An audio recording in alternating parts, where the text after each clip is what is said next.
Patrick Jagou, Sentier d'auteur, l'émission littéraire produite en partenariat avec la Société des auteurs savoyards. Cette semaine, j'ai le grand plaisir de recevoir mon ami, l'écrivain Léo Gantelet. Léo Gantelet, qui êtes-vous ? Je suis retraité. Ce qui veut dire que depuis pas mal d'années, je fais ce que je veux, quand je veux, et je passe en général du bon temps à vivre. La retraite, lorsqu'on a la chance d'être à peu près en forme et de n'avoir pas de problèmes d'ordre matériel ou autre, ou familiaux, c'est vraiment un âge magnifique. Gantelet, c'est un nom savoyard ? Vous êtes savoyard, Léo Gantelet ? Ah oui, je suis absolument savoyard. Quant au nom, si vous cherchez dans le dictionnaire, vous le trouverez dans les noms communs. C'est la pièce d'armure qui recouvre la main, ou bien le gant en cuir du fauconnier. Léo Gantelet, on me dit qu'à une certaine époque, vous avez été le fondateur et le patron d'une grande société de services en informatique. Qu'en est-il ?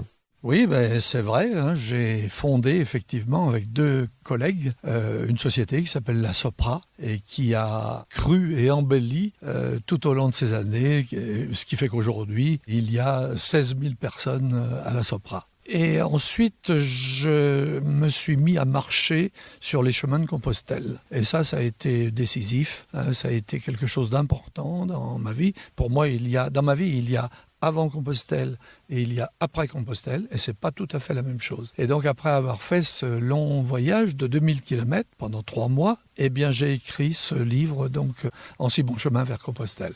À votre avis, Léo Gantelet, quel est votre Jagou de book ? Alors, c'est difficile à déterminer, mais je crois que vers Compostelle, c'est quelque chose qui compte beaucoup pour moi. J'y ai mis pas mal de choses de ma vie personnelle. J'en ai mis également dans le livre Shikoku, les 88 temples de la sagesse, parce que j'ai donc fait, à la suite de Compostelle, un autre pèlerinage bouddhiste, celui-là, au Japon, 1400 km à pied en visitant 88 temples bouddhistes. J'y ai mis aussi pas mal de moi-même. Et puis il y en a un troisième qui compte beaucoup aussi, qui est assez peu connu jusque-là, c'est le chemin idéal, qui retrace la création autour de ma maison d'un parcours initiatique. Donc c'est un chemin tracé sur le sol avec des pierres et qui traverse des zones à caractère initiatique. Léo Gantelet, en quoi êtes-vous pop ? En quoi êtes-vous rock ? Êtes-vous pop-rock ?